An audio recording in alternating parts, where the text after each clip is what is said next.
clădirea nu trebuie, de asta eu accentuez că nu trebuie reconstruită și refăcută așa cum era ea în perioada sovietică, dar ea trebuie adaptată la ce de ce avem noi nevoie acum.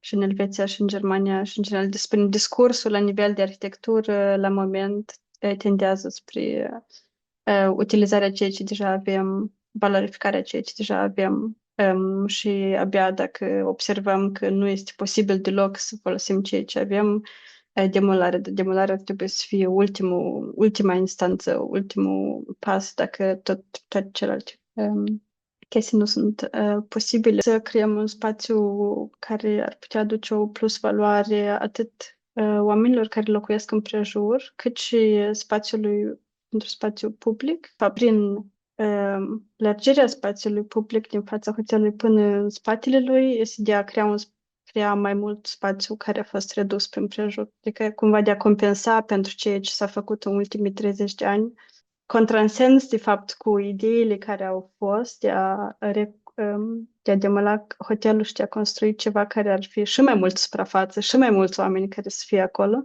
și care ar reduce și mai mult spațiu public, care și acum este prea puțin pentru toți locatarii din prejur. Dar tu te-ai gândit la, iată, așa o idee, clădirea ar fi demolată și ar fi creat acolo un parc. Adică pornind de la ideea cu densificarea. În clădire au fost folosite diferite materiale care au fost aduse din diferite Republici Sovietice în anii 70. Sunt materiale din Republica Armeană, sunt materiale din Ucraina, adică diferite feluri de marmură și așa mai departe, diferite culori și texturi.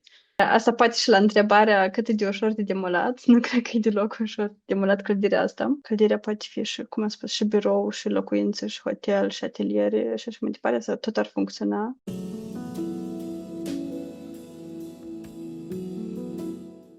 Salutare tuturor! Astăzi suntem împreună cu colega noastră, Olga Cobustean. O să vorbim astăzi despre un proiect foarte important, despre o clădire foarte importantă pentru orașul nostru. Este vorba despre Hotelul Național. Colega noastră a, să zic așa, a elaborat sau a făcut un proiect pentru această clădire și pentru spațiul din jurul clădirii, pentru care a și luat un premiu în arhitectură în 2023, dar despre asta ne va povesti Olga mai multe detalii. Olga este colega noastră de la asociație și o voi ruga, este acum în Germania. Nu știu dacă ești în Berlin sau nu ești în Berlin acum când facem noi interviu. Da. Super. Și o voi ruga pe Olga să ne spună în două cuvinte ce face ea în Germania și cu ce se ocupă și care este domeniul ei de activitate. Salut tuturor! Mă bucur să fiu aici. Eu sunt arhitectă, adică am studiat arhitectură și activez ca arhitectă liberă în Berlin și pe lângă asta sunt asistentă universitară la Facultatea de Arhitectură din Hanovra, la Catedra de Design Urban și spațiu public. Da, și mă bucur să povestesc despre un proiect care e foarte aproape de inima mea sau care este foarte important pentru mine. Noi o să ajungem la faza cu de ce acest proiect e important pentru tine, personal, emoțional, cumva. Dar vreau cumva să trecem direct la subiect. Noi, cu voi, tu împreună cu colegii mei, mai aveți sau mai avem împreună un material pe care sper eu să-l publicăm în curând și o să mai discutăm cu tine și alte subiecte care țin de urbanism și arhitectură, dar azi vreau să trecem direct la subiect și să vorbim despre Hotelul Național. Spune-ne tu cum ai ajuns la Hotelul Național și în ce constă lucrarea. Noi o să publicăm câteva imagini în timp ce discutăm câte ceva din lucrarea ta, dar povestește-ne tu cum ai ajuns să faci o lucrare pentru Hotelul Național și ce presupune ea. Eu mi-am făcut studiile la arhitectură mai întâi în Aachen, în Germania, Și apoi masteratul în Elveția, în Zurich, la ETH Zurich. Și acolo în Zurich, când eram undeva la mijlocul lucrărilor mele de masterat și a venit în discuție ideea să poate să fac o lucrare la o temă liberă, un prieten m-a întrebat dacă ai face o temă liberă, ce temă ai face? Și m-am gândit că probabil intuitiv aș vrea să fac ceva în Republica Moldova, pentru că am studiat 6 ani în străinătate și m-a interesat ideea de a încerca să aduc cunoștințele pe care le-am adunat, să le aplic la un proiect din Chișinău, pentru a vedea și pentru mine cum fac legătura între cunoștințe adunate în Germania și Elveția, care vin dintr-un alt context și funcționează poate diferit, acolo poate funcționează într-un fel, cum pot să le aplic în Chișinău. Și când era vorba despre un site mai specific, a trebuit foarte direct să mă gândesc la Hotel Național, pentru că este o clădire care este și pe nivel internațional, când oamenii vizitează Chișinău, din când în când tematizată și în podcasturi sau videouri pe YouTube, oameni care vizitează Chișinău tot fac videouri și spun că, uite, clădirea asta așa de mare și stă în mijlocul Chișinăului și cumva e o pată pe harta Chișinăului. Și păcat că nimeni nu are grijă de ea și e o clădire care pentru mine tot cumva e legat foarte mult de oraș, de istoria țării, chiar și pentru mine are o legătură mare cu felul cum s-a dezvoltat țara în ultimii 30 de ani și cum spațiile publice sau domeniul public a fost privatizat și toate dificultățile care le-a dus asta, ele toate pot fi observate foarte bine în cazul Hotel Național și m-am gândit că dacă mă ocup de el, atunci mă ocup cumva și de temele astea mai mari și încerc cumva să dau un răspuns la asta. Teme cum ar fi? Um, Privatizarea, adică privatizarea și spațiu public, în general accesibilitatea spațiului pentru oamenii care locuiesc în oraș, tema de densificare necontrolată a orașului, care este și în jurul Hotelului Național. Pe lângă asta, teme ce au de-a face cu, în general, concepte de folosire a acestui tip de clădiri în centrul orașului, care pot fi viziuni sau idei pe lângă business center sau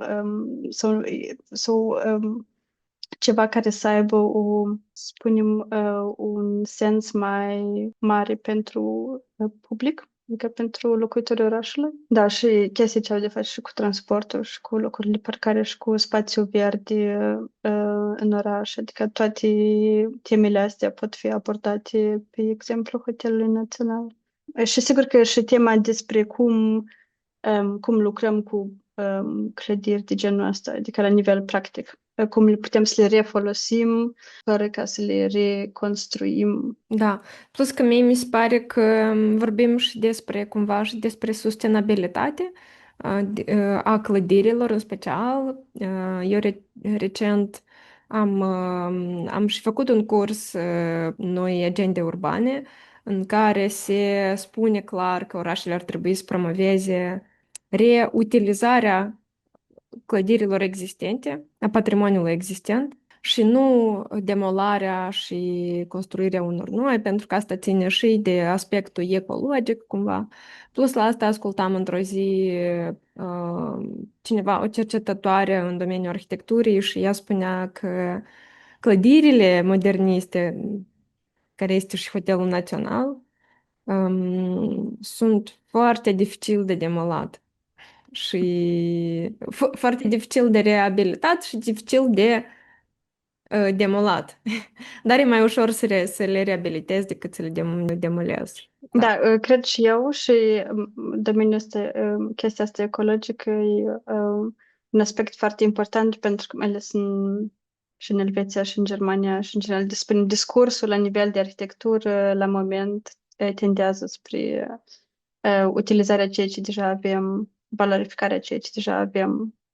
Și abia dacă observăm că nu este posibil deloc să folosim ceea ce avem, demolarea trebuie să fie ultima instanță, ultimul pas, dacă toate celelalte chestii nu sunt posibile. Și în cazul Hotel Național asta tot este o discuție importantă, pentru că, spunem, în ultimii 5 ani sau începând cu 2019, uh, foarte prezent în spațiu public, erau idei de a demula clădirea și de a construi în locul ei o altă clădire care ar arăta cât mai apropiat de clădirea Hotel Național, ceea ce e cumva foarte absurd, pentru că substanța deja este. Și asta, la fel, este un aspect care a fost la baza conceptului meu pentru reabilitare. Spune-ne un pic ce presupune lucrarea, adică ce presupune lucrarea finală. Propunerea mea pentru Hotel Național este una care funcționează pe mai multe nivele, adică la nivel de idei de design propriu-zis, dar și la nivel de model economic, și de folosința clădirii. Ideea de la care eu am pornit sau pe care bazează proiectul meu este ideea că trebuie să pornim de la starea în care clădirea este acum. Și asta este o stare unde clădirea deja a fost, foarte mult a fost distrus, foarte mult a fost sustras din clădire, înseamnă că este practic doar un schelet care a rămas. Și de fapt, eu propun să lucrăm cu acest schelet, adică chiar să demolăm un pic mai mult decât deja s-a demolat, cel puțin la nivel de parter, să creăm un spațiu care ar putea aduce o plus valoare atât oamenilor care locuiesc în prejur, cât și spațiului pentru spațiu public. De fapt, proiectul meu este în prima instanță o propunere pentru un nou spațiu public pentru oraș. Și o încercare de a crea sinergii. Piața Națiunilor Unite este denumirea oficială a acestui spațiu în fața clădirii, unde este și Brâncuș, și Academia de Științe, și Hotelul Chișinău. Și în propunerea mea eu am încercat cumva să creez și sinergii dintre aceste instituții care ar putea să activeze spațiul împreună. Și, de fapt, întrebarea mea de bază a fost care ar fi primul pas care ar trebui de făcut pentru ca acest spațiu să devină unul public și unul valoros. Și răspunsul este că este nevoie de o intervenție, în primul rând, la nivelul parterului sau de activat parterul, și că etajele superioare, care de fapt sunt ceea ce de obicei în mare parte vedem când ne uităm la clădire, este ideea că ele pot fi, să spunem, utilizate dacă este nevoie abia în a doilea pas. Dar, în primul rând, este important să ne ocupăm de zona parterului, pentru că asta este zona care interacționează cu orașul, asta este zona în care ne simțim siguri sau nesiguri, de exemplu, la moment. Și ideea este de fapt, sustrage ceea ce a mai rămas din pereți și elemente în afară de grinzi și stâlpi din primele 3 etaje ale clădirii, pentru că astea sunt etajele care erau folosite la nivel public înainte. Adică unde era restaurantul, unde era foaierul, unde și clădirea alăturată. Și ideea este de a sustrage, de fapt, substanța care a mai rămas acolo și de a deschide clădirea, adică de a o deschide și mai mult decât este azi, și a prelungi spațiul public din față, care este cu aceste fântâni, care erau înainte fântâni, de a extinde acest spațiu public sub clădire, adică a crea un nou fel de spațiu public la nivelul parterului în clădirea existentă și de a-l prelungi și mai departe, în spatele clădirii, prin a crea a demola parcarea care este acum în spatele clădirii, așa e o anexă, de fapt, a hotelului, și a transforma-o într-un spațiu verde pentru oamenii care locuiesc în prejur. Adică nu doar pentru ei, și clar că și pentru oraș, pentru că este unul accesibil, dar și pentru oamenii care locuiesc în prejur, pentru că o observație pe care am făcut-o în cadrul cercetării mele a fost faptul că în această zonă, ultimii 30 de ani, a fost densificat foarte mult. Adică s-au construit mai multe clădiri înalte. Chiar acum, ultima clădire, nu știu dacă probabil ar trebui deja să fie finisată chiar lângă hotel, așa, o clădire cu vreo 8 etaje. Dar și alte clădiri în tot acest perimetru care au redus foarte mult spațiul liber dintre clădiri, unde chiar și locatarii din clădirile apropiate pot să se plimbe, pot să stea afară, unde copiii pot să joace și practic acest spațiu a devenit practic inexistent în perimetrul în spatele hotelului. Și ideea ar fi că, de fapt, prin lărgirea spațiului public din fața hotelului până în spatele lui, este de a crea mai mult spațiu care a fost redus prin prejur. Adică cumva de a compensa pentru ceea ce s-a făcut în ultimii 30 de ani, contrasens, de fapt, cu ideile care au fost de a demala hotelul și de a construi ceva care ar fi și mai mult suprafață, și mai mulți oameni care să fie acolo și care ar reduce și mai mult spațiu public, care și acum este prea puțin pentru toți locatarii din prejur. Apropo, Um, chiar voiam să te întreb la un moment dat dacă tu ai văzut propunerile care se vehiculau în spațiu public câțiva ani în urmă și ce părere ai despre asta, dacă cumva mi-ai luat înainte. Dar ce am vrut, o să revenim neapărat și la asta, dar apropo, voiam aici să fac observație că într-adevăr, noi am comunicat cu unii oameni care locuiesc în blocurile noi, și, într-adevăr, spațiul public e o problemă și ce am remarcat eu e cumva un conflict între cei care locuiesc în clădirile care s-au construit, nu știu, probabil în 70-80, cu cei care s-au construit, cei ce s-au construit acum, clar, pe un spațiu foarte mic. Și există așa un mic conflict între ei și el ține nemijlocit de utilizarea spațiului. Și cumva noi din discuție trebuie să intervenim, să zicem că, uitați-vă, voi și ei și voi aveți același drept asupra spațiului public care este în zonă, dar eu îmi dau seama că este foarte puțin, din ce în ce mai puțin. da, mai ales că majoritatea spațiului care încă mai este existent este folosit pentru parcarea mașinilor, pentru locatari. Și anume un spațiu care într-adevăr să fie pentru recreere, pentru a te așeza, pentru a citi o carte, pentru, pur și simplu, a sta de vorbă cu cineva, e așa de mic că e clar că devine o luptă aproape pentru acest spațiu. Și de asta propunerea mea este, de fapt, de a oferi acest spațiu care acum este inexistent. Dar cumva, tu ai decis că, bine, soluția pentru Hotelul Național pe care tu ai avut-o va fi cumva în jurul creării unui spațiu nou public. Tu ai ajuns cumva după cercetările pe care le-ai făcut? Sau asta a fost o idee inițială? Asta este ceva care s-a dezvoltat după cercetarea pe care am făcut-o. Pentru că eu ar trebui să spun că inițial, intuitiv, aveam ideea de a umple clădirea cu funcțiuni noi și așa mai departe. Cum de obicei ai o clădire care te ocupi și cu ce ai putea să o umpli din nou. Și apoi, prin observări atente a ceea ce este prin prejur, ce s-a întâmplat în ultimii ani, um, ce lipsește, care este situația concretă existentă, am observat că, de fapt, această zonă nu mai are multă capacitate de a densifica, de a duce și mai mult în ea, dar de fapt ce are nevoie este practic de a reduce și de a crea mai mult spațiu liber, ceea ce e contraintuitiv cu ideea de a reumple cumva clădirea. Um, și poate ce ar trebui să adaug pe lângă crearea acestui spațiu public, pentru că ideea este de a crea acest spațiu în față, sub hotelul propriu-zis și în spatele hotelului propriu-zis și alături avem și clădirea restaurantului.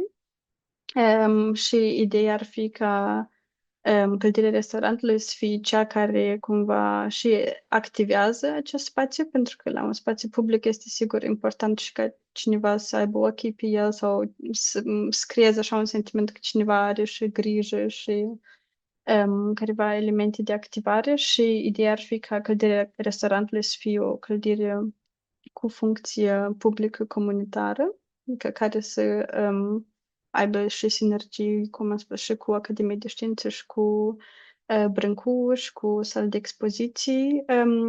Și ideea pe care am avut-o eu este ca în această clădire a restaurantului să fie creat un centru în care să spunem, un centru de schimb de cunoștințe. Poate sună destul de abstract, dar ideea este că, spunem, situația demografică din Republica Moldova este una în care, clar, cum noi știm cu toții, o treime din populație trăiește în străinătate, temporar sau permanent, și adună experiențe pe care poate nu pot să le aducă acasă în maniera în care ar putea să le aducă sau ar vrea să le aducă.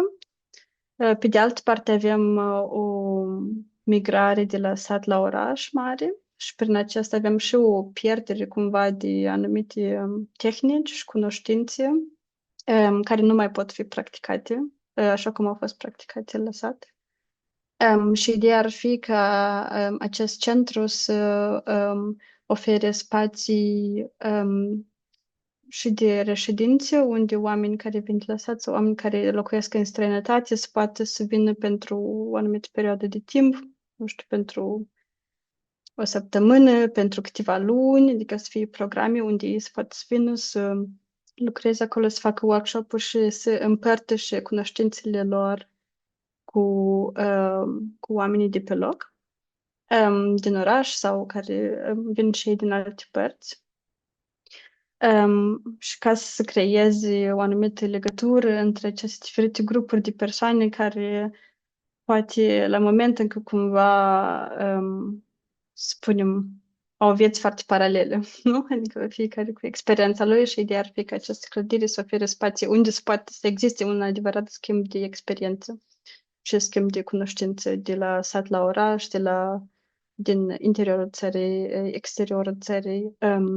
De asta și sala, pentru că acolo a fost și o sală de festivități, ar putea fi folosită în continuare pentru evenimente mai mari, dar și în spate unde era restaurantul și sălile restaurantului ar putea fi prin puține schimbări în clădire ar putea fi transformate în spații de reședință, unde se poate și de locuit pentru o anumită perioadă de timp, de exemplu, pentru cineva care vine din străinătate sau din alt sat sau oraș, și de lucrat și de avut seminarii sau workshop-uri sau chestii genul ăsta. Și ideea ar fi că da, această folosință a clădirii ar aduce un plus valoare și pentru spațiu public, dar și pentru, clar, și pentru Academia de Științe.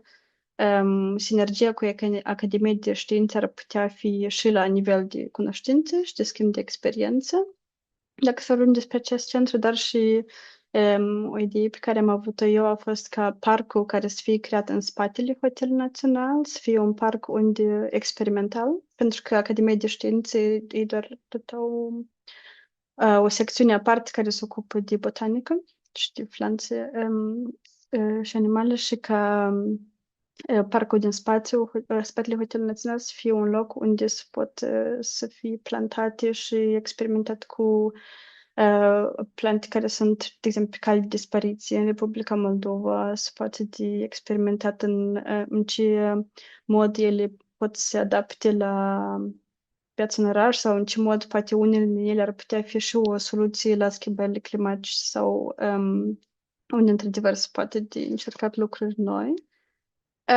Adică grădina asta ar putea fi și o cooperare cu Academia de Științe și în același timp și un spațiu de odihnă pentru locatarii din prejur și un spațiu unde se pot crea cunoștințe noi.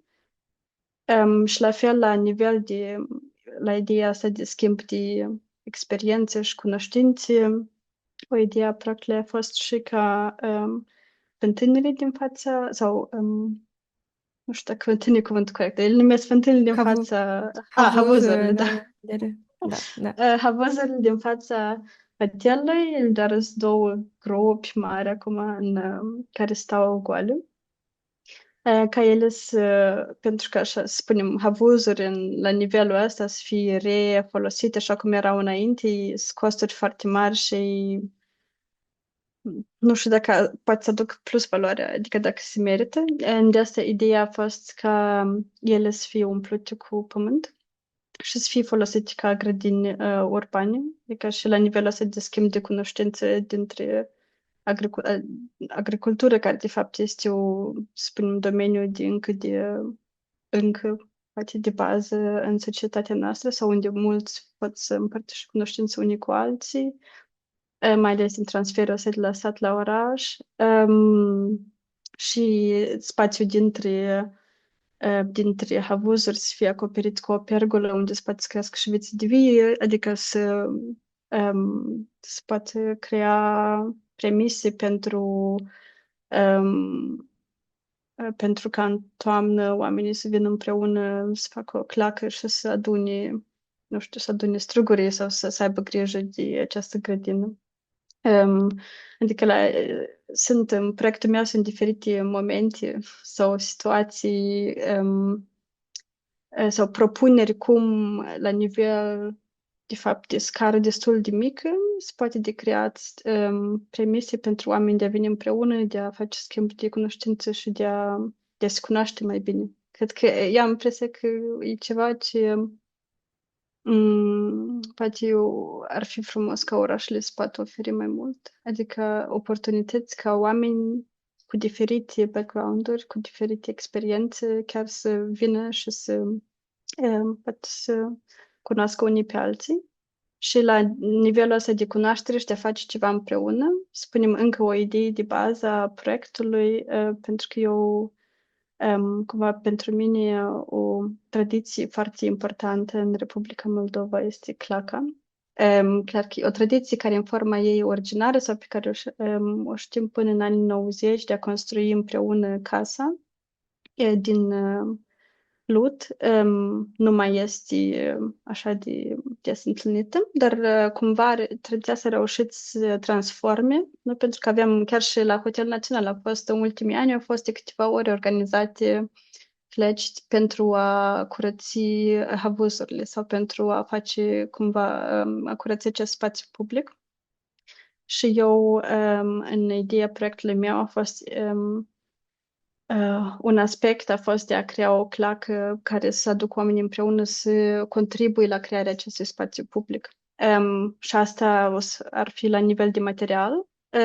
La întrebarea cu ce acoperim spațiu public, cu plitcă sau cu altceva. Și eu la început am cercetat ce materiale naturale sunt regionale sau locale și noi nu avem chiar, o să spunem, o varianță așa de mare în domeniul ăsta, dar în clădire au fost folosite diferite materiale care au fost aduse din diferite republici sovietice în anii 70. Sunt materiale din Republica Armeană, sunt materiale din Ucraina, adică diferite feluri de marmură și așa mai departe, diferite culori și texturi. Și în hotel sunt la diferite etaje și diferite locuri, încă mai sunt resturi din aceste materiale. Dar toate sunt doar resturi, adică ele nu poți să le folosești, să le refolosești în felul în care ele au fost înainte. Și ideea ar fi ca aceste resturi să fie refolosite pentru a crea plăci pentru spațiu public, pentru că sunt plăci care se numesc terrazzo.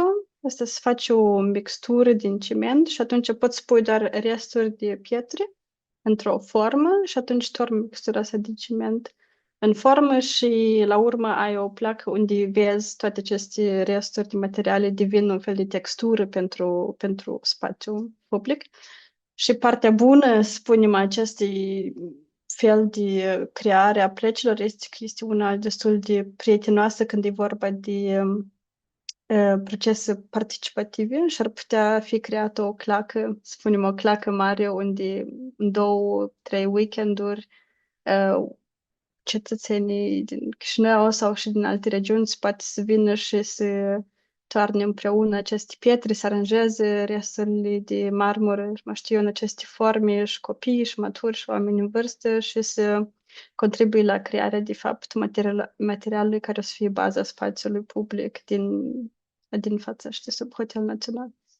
Adică eu am, sunt multe nivele la care eu, spunem, aduc idei, Dar, cum, dar cum mhm, s-ar putea crea o alt fel de oraș, un alt fel de a crea spațiu public pentru mhm, Chișinău.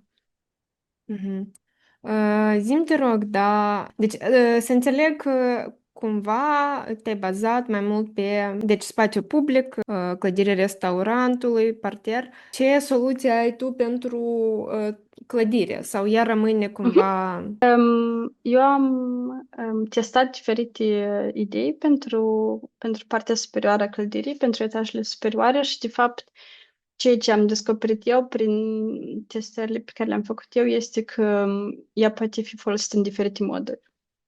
Ea poate fi folosită și pentru a crea apartamente, ea poate fi folosită și ca hotel, dacă e de dorit din nou, adică nu e un efort foarte mare. Ea poate fi folosită și ca birouri. De fapt, spații foarte nice pentru birouri, pentru că la moment în clădiri toți pereții lipsesc și sunt spații așa de generoase și foarte faine, care poți să le folosești ca spații open space destul de mari și pentru domeniul creativ ar putea fi folosite. Um, adică, de fapt, rezultatul, să spunem, tuturor studiilor mele a fost că sunt foarte multe lucruri care se pot de făcut în etajele superioare și e doar o, să spunem, limită de imaginație ce se poate de făcut acolo și că, să spunem, decizia finală, ce ar trebui să fie în etajele superioare, e ceva care poate nu trebuie să fie luat în primul pas. Adică, cumva, să spunem, pentru că nu o să fac o diferență foarte mare asupra ideii dacă spațiul ăsta public o să funcționeze sau nu. Adică el poate să funcționeze și dacă etajele superioare rămân mai întâi goale.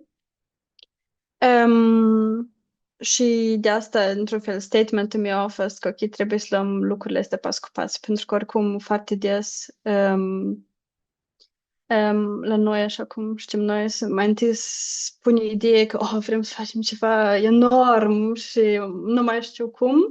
Și apoi se începe și apoi se observă că situația se schimbă, timpurile se schimbă, politica se schimbă, bani nu mai ajung, și proiecte rămân nerealizate și nu pot fi, adică din cauza că nu au fost gândite în pași, să spunem mai multe etape, nu pot să aducă valoarea care ar fi putut să aducă. Și de asta propunerea mea este una de a spune că, ok, este un prim pas care se poate de făcut și asta se poate de făcut, de fapt, cu intervenții destul de minime.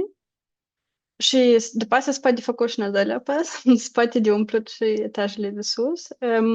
Și ar fi ceva ce ar fi o temă de discuție care ceva despre ce s-ar discuta într-un proces de negociere despre când e vorba de făcut proiectul propriu-zis. Dar statementul meu este că clădirea poate fi și, cum am spus, și birou, și locuințe, și hotel, și ateliere, și așa mai departe, să tot ar funcționa. Tu ai zis la un moment dat de, adică ai spus de mai multe ori densificare. Tu ziceai că zona nu mai poate fi densificată, ceea ce înseamnă că, adică nu se mai pot construi blocuri noi acolo, pentru că ar Mhm. fi prea mare impactul și, în Da. general, calitatea vieții oamenilor, să zic așa, ar scădea.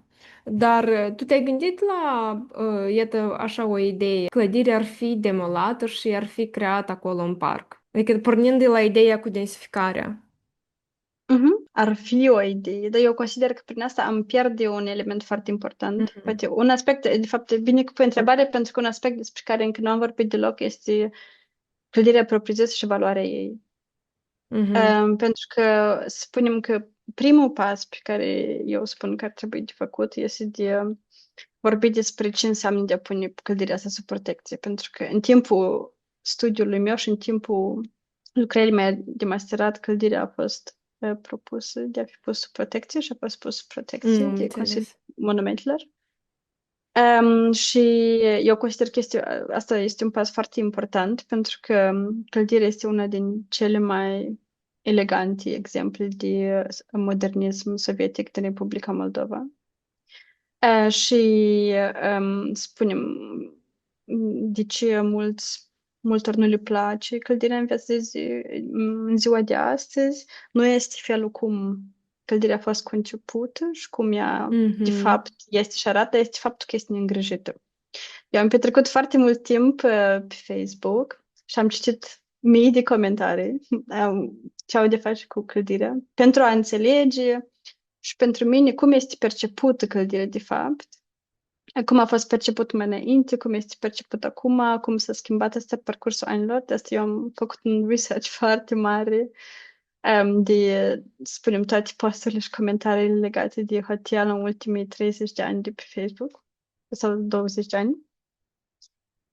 Și concluzia la care am ajuns eu este că ce îi face pe oameni să fie nemulțumiți este, de fapt, starea clădirii, faptul că este neîngrijită, faptul că și așa mai departe. Și dacă ar fi de reparat fațada clădirii, atunci nemulțumirea asta spunem, ar descrește instantaneu, fără ca să fie umplut clădirea cu funcțiuni noi, fără ca să pentru că clădirea deodată ar arăta curat, ar arăta bine, chiar și dacă ar rămâne goală, dar doar de Întreținută, da. reparat, de întreținut fațada.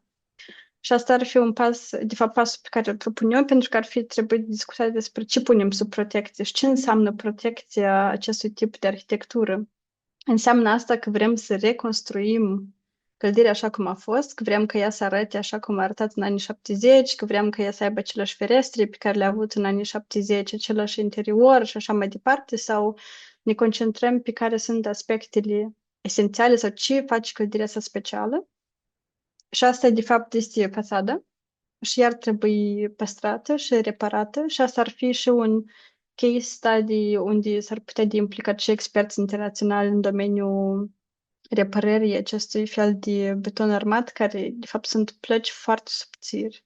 În fațada clădirii sunt plăci foarte subțiri, neobișnuit de subțiri, și de asta este ceva care și la nivel de experiment și de transfer de cunoștință s-ar putea combinat cu o cooperare internațională, unde se poate testat lucruri. Și, spunem, asta ar fi pasul important. Ceea ce, spunem, eu pot să fac o propunere care pentru mine ar fi foarte reală, dar poate sună absurd.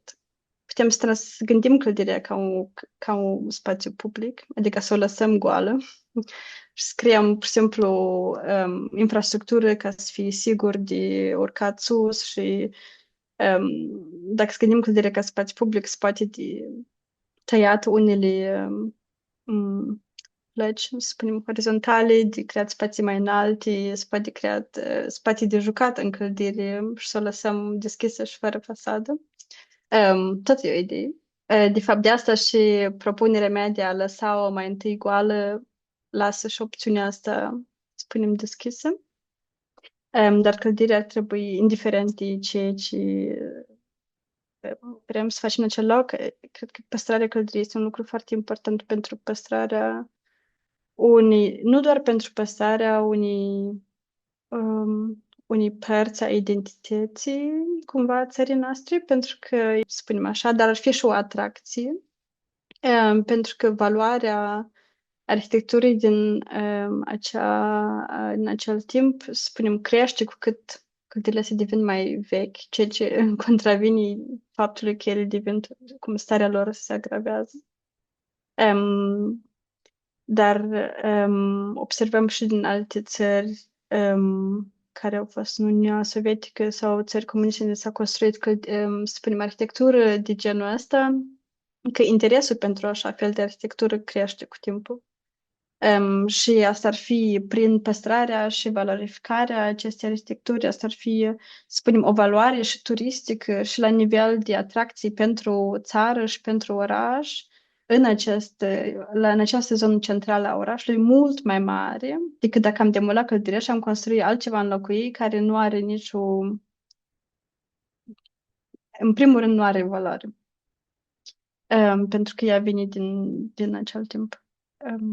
Dar Sper că să cum răspunde la în cazul întrebare. ăsta, cum în cazul ăsta luptăm cu ideea că, uite, e patrimoniu sovietic și noi cumva n-ar trebui să, nu știu, să-l venerăm într-un fel sau altul? Mhm. Adică, bine, e foarte complicat. Eu cred că e foarte complicat de discutat despre, în general, despre istoria Chișinăului și modul în care s-a dezvoltat. S-au făcut și multe lucruri urâte în perioada aceea, inclusiv cu Chișinăul. Și cumva, cum, cum noi, mm, deci, cum am combate acest deziderat? Că, uite, e o clădire din perioada sovietică și ea este elementul unui Da, regim totalitar și așa mai departe. da, mă bucur mult pe întrebarea asta, pentru că chiar e o temă adică, cu care m-am preocupat și eu, pentru că, spunem, încărcătura, spunem, istorică sau politică pe care are clădirea, pentru că a fost construită în perioada sovietică și așa, centrala este una uh, unde eu spun că felul cel mai bun de a găsi o abordare colectivă pentru această perioadă istorică este de a um, um, în primul rând de a veni împreună, de asta propunerile pe care le am eu cu, spun, diferite procese unde oamenii pot să adune și să lucreze împreună la reabilitarea acestei clădiri, au de face și cu un anumit discurs care poate să vină împreună cu asta, dar și la ideea că clădirea nu trebuie, de asta eu accentuez că nu trebuie reconstruită și refăcută așa cum era ea în perioada sovietică, dar ea trebuie adaptată la ce de ce avem noi nevoie acum. Și asta, adică, pe de o parte, este cumva o acceptare a faptului că este partea istoriei noastre, pe care nu putem să o negăm, pentru că să spunem că o simplă demolare a acestei clădiri ar fi o negare, ceea ce ar fi o minciună. Dar pe de altă parte, nici nu putem să lăsăm pur și simplu așa și să ne prefacem că nu ne doare sau că nu e ceva care aduce și la multe persoane, să spunem, amintiri neplăcute și experiențe traumatice. Și de asta este ideea de a, să spunem, scorbi încălzirea asta, de a sustrage elemente, de a o deschide, de a o expune, de fapt. De asta și ideea asta de a expune parterul, de a deschide clădirea asta și de a o dezgoli, este o abordare despre cum putem să lucrăm cu patrimoniul ăsta, pentru că chiar și în clădirea restaurantului, propunerea pe care o am eu e la fel de a dezgoli structura clădirii, pentru că în perioada sovietică, clădirile astea din anii 70 sau modernismul sovietic, spunem, structura de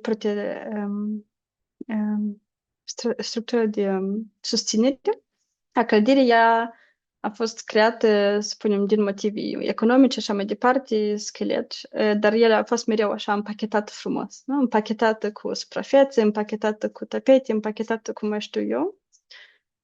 Și, spunem, la nivel concepțional, propunerea mea este de a despacheta aceasta, adică, într-un fel, și de a despacheta această istorie și de a despacheta aceste aparențe de perfecțiune, de o lume ideală care s-a creat. De asta și intervenția adică sub hotel e clar că este despachetare într-adevăr prin direct de a lăsa doar scheletul vizibil, dar la nivel de clădire restaurant ar fi și în interior de a scoate în evidență scheletul clădirii, adică și de a expune ceea ce de fapt a fost ascuns toată această perioadă de timp. Asta e cumva ceea ce, spunem, răspunsul pe care eu îl dau sau posibilă abordare a ideii asta de istorie complicată și cum se poate de lucrat cu ea la nivel de arhitectură și design. Mhm. Eu cumva cred că de fiecare dată când vorbesc despre arhitectura asta, zic modernism, nu zic neapărat modernism sovietic, pentru că, bun, în cazul nostru e clar că e construit în perioada aia. De ce zic așa? Pentru că doar clădiri moderniste s-au construit și în Germania, și în Polonia. Ok, a fost bun, o parte, un bloc comunist, dar cumva modernismul a apărut mai înainte și a apărut în vest, cât de straniu n-ar fi.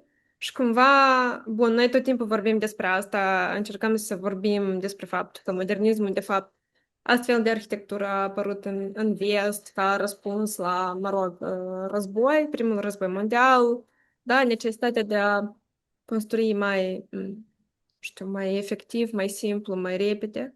Și cumva, probabil că explicând asta, un pic cum să zic, ne delimităm de ideea că, iată, ăsta e un patrimoniu strict sovietic. Și ce voiam să te întreb e, ce ai descoperit tu curios în perioada cercetării? Mai multe lucruri, dar una din um, lucrurile cele mai curioase pe care le-am descoperit, spunem, poate nu au relevanță așa de mare la nivel de istorie, dar pentru mine, ceea ce a fost foarte curios, a fost felul cum clădirea propriu-zisă a fost construită.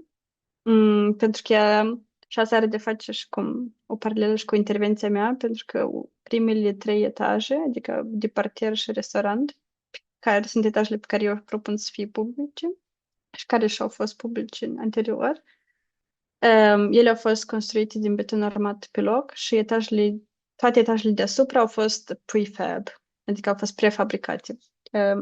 Elemente foarte interesante, prefabricate așa de H, elemente foarte mari care au fost plasate cu două dacă poți să mă ajuți, cum se numesc, elementele tehnice care ajută să ridice obiecte grele. Macarale, în sensul, Da, două da. macarale, da, exact. Mhm. Ele au fost elemente foarte mari care trebuiau plasate cu două macarale în același timp, pentru că o macara nu ar fi fost de ajuns pentru greutatea pe care le aveau. Asta poate și la întrebarea cât e de ușor de demolat. Nu cred că e deloc ușor de demolat clădirea asta, pentru că are și niște... toate elementele sunt foarte masive. Dar partea interesantă e că da, este partea asta care a fost făcută pe loc și partea asta care a fost adusă deja prefăcută de la început. Și dacă transferul concepțional la propunerea mea este că spațiul ăsta public, ceea ce e important de făcut pentru locul din jur și așa mai departe, e exact zona clădirii care a făcut pe loc și în partea de sus poate adus și alte funcțiuni și asta cum de umplut, pur și simplu. Și structura asta statică, tot e foarte, a fost la în toate colțurile se vede gândurile economice din acea perioadă, pentru că structura devine tot mai subțire, mai uh, fină și mai fină cu cât merge mai în sus în clădire, adică stâlpii și grinzile în etajele de jos sunt mult mai masive decât stâlpii și grinzile în etajele din mijloc și în ultimele etaje ele devin mult mai subțiri. Și asta e ceva care înainte nici nu puteai să vezi pentru că totul era acoperit. Cum am spus, nu? Că structura de susținere era doar și îndeplinea scopul de a susține și tot a fost spunem, acoperit cu alte suprafețe. Și ceva care e tot e destul de special, de fapt. Adică care nu întâlnește așa de des în fiecare clădire, chiar să observi cum structura corespunde forțelor statice transferate în materie construită. Și spunem încă o curiozitate mare pentru mine a fost faptul că foarte multe lucruri au fost schimbate și improvizate în procesul de construcție, în comparație cu planurile inițiale. Pentru că eu am fost în arhivă și am studiat toate planurile clădirii, adică nu doar planurile de cum să fie plasate camerele și așa mai departe, dar și planuri, într-adevăr, planuri de construcție, unde erau desenate din ce material să fie făcut, cum arătau detaliile și așa mai departe. Și eu țin minte că eu, studiind lucrurile astea în arhivă, începusem să desenez la calculator, să transfer aceste detalii la calculator în planurile clădirii și apoi am vizitat clădirea și având toate aceste detalii în cap și comparând cu ceea ce am văzut pe loc, la mulți situații eram că stai la ceva nu se potrivește, pentru că nu e așa cum e desenat în planuri și în desene și într-adevăr se vede că tot de motive probabil de eficiență și motive economice în proces a fost pentru că inițial pereții scărilor, adică pereților masivi care se văd în exterior, iar fi trebuit să fie din piatră naturală, să fie chiar din blocuri de piatră până sus făcute. Și până la urmă ele au fost făcute din elemente prefabricate de beton armat, unde în afară este să spunem, o suprafață de câțiva centimetri foarte subțire de piatră naturală, care a fost lipită sau plasată în aceste forme, ceea ce e foarte diferit decât cum de fapt a fost planificată clădirea inițial. Și genul ăsta de detalii sunt în mai multe colțuri. De fapt, se poate făcut un tour întreg prin clădire și de explicat toate aceste detalii interesante care fac clădirea să undeva interesantă și specială și la nivel de cum arată concret, cum a fost construit concret. Mm. Curios, curios. Cred că dacă ajungem să facem o expoziție a lucrării tale, ar trebui de povestit toate curiozitățile astea, da. Și pe final voiam să te întreb cum a avut loc procesul deci tu ai luat un premiu pentru proiect. Povestește-ne un pic despre acest proces, despre premiu. De fapt, am luat mai multe premii pentru proiect. Nu Mhm. este doar unul. Um, eu făcusem lucrarea până la sfârșitul 2022, început 2023 și spunem, a fost o lucrare care um, pentru mine a fost foarte emoțională pentru că eu aveam cumva așteptarea de la mine că să fie o lucrare care chiar să dea un răspuns nou și unul care chiar să fie ceva convingător pentru contextul nostru. Și chiar și la prezentarea finală, spunem, primisem un feedback foarte fain din partea profesorilor din Zurich, pentru că am prezentat lucrarea în fața tuturor profesorilor de la universitatea acolo. Și am fost surprinsă despre cât de mult ei puteau să rezoneze cu ideile mele și au apreciat-o, chiar dacă este un context diferit de contextul elvețian și unde aveam impresia că ei și pentru ei însăși au putut să ia lucruri, să spunem, sau idei. Și apoi lucrarea a fost propusă pentru mai multe premii, ceea ce pentru mine a fost un proces, să spunem, neașteptat. Și a fost, primul pas a fost premiată ca una din cele mai bune lucrări de masterat de la Universitatea din Zurich, adică am primit medalia ETH, medalie care se oferă la, spunem, 2-3 persoane pe an de la Facultatea de Arhitectură pentru lucrări de masterat speciale. Și asta a fost pentru mine un pas unde eu am observat că, ok, adică lumea vede o valoare în lucrarea asta care este destul de mare și care nu m-am așteptat să fie așa. Și apoi a fost propus și pentru un alt premiu, nominat pentru un alt premiu pe care până la urmă nu l-am primit, am avut doar nominarea. Dar, spun ceea ce a fost cel mai surprinzător a fost că ea a fost propus și pentru premiul de arhitectură, adică pentru lucrări de masterat în arhitectură în toată Elveția. Este un premiu SIA Master Prize, numește, și acolo se propun, fiecare universitate propune lucrări care ei consideră că ele sunt cele mai interesante și cele mai bune lucrări de masterat din ultimul an în domeniul arhitecturii. Și apoi să alegi la nivel de toată Elveția, să aleg, să spunem, cele mai bune lucrări din arhitectură din țară. Și cumva lucrarea mea a reușit să convingă juriul și să fie premiat ca cea mai bună lucrare din Elveția pentru anul 2023 la domeniul arhitecturii și am fost acolo invitată și în juriu, adică prin asta și invitată în juriu pentru anul 2024, adică toamna trecută am fost și eu parte din juriul acestui premiu. Și asta a fost o experiență foarte specială pentru că am observat că, oh, wow, că temele pe care eu le-am dezvoltat și pe care eu le-am adus rezonează la nivel de Elveția ca țară și chiar a fost apreciată ca ceva foarte special pentru că, spre în Elveția, studiile arhitectură sunt de un nivel foarte, foarte înalt și Universitatea din Zurich e una din top 3, 2 universități de arhitectură din Europa. Adică e un nivel foarte, foarte înalt și eu chiar nu m-am așteptat ca eu cu lucrarea mea despre Chișinău, despre Republica Moldova, cum să fie apreciat ca cea mai specială lucrare.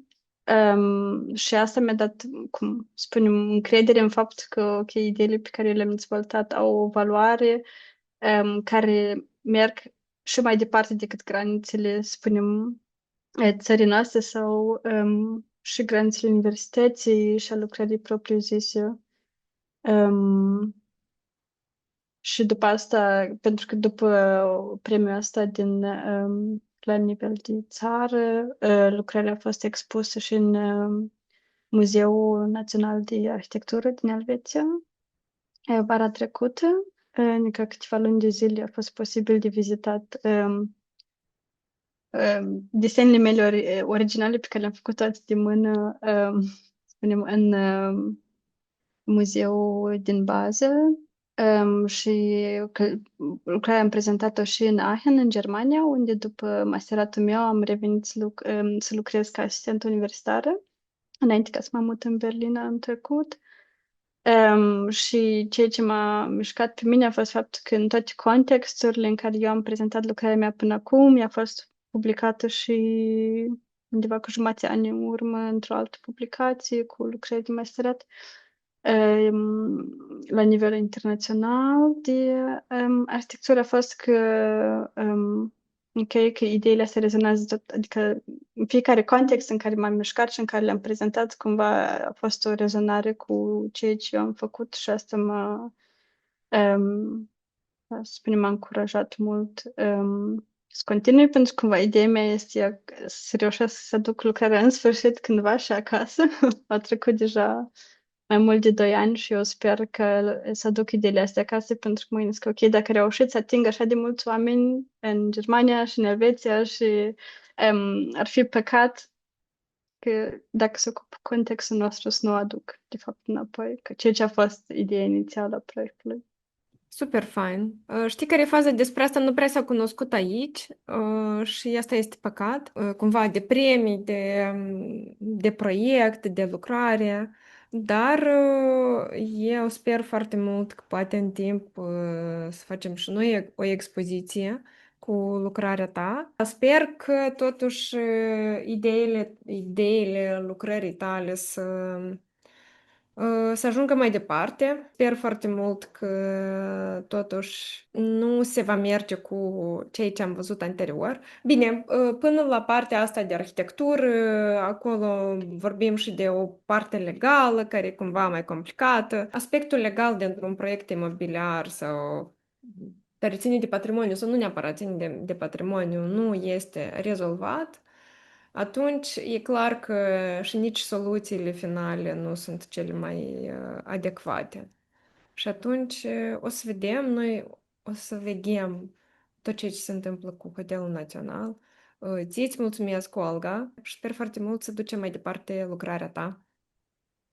Mulțumesc mult și sper și eu de fapt am speranța că spunem că poate nu e ideea mea că ok, ideile mele o să fie implementate pentru Hotel Național. Ar fi idealistic, ar fi fine.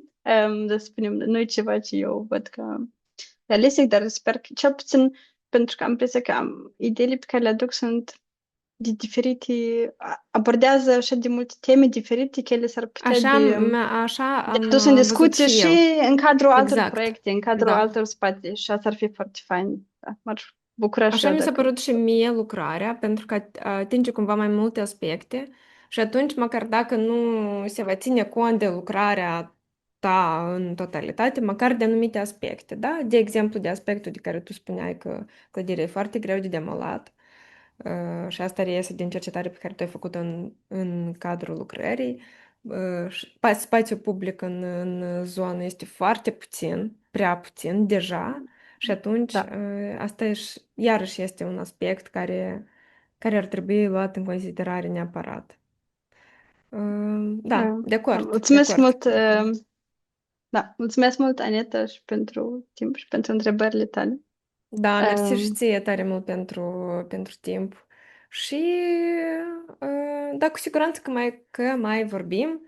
Urmează să vorbim, sper eu, în curând despre concursuri arhitecturale, deja la altă etapă. Și da, sper foarte mult să te vedem în curând și la Chișinău. sper și eu. Mersi mult, Mersi, Aneta. mersi și Seară eu. bună. Pa, Pa, pa! pa!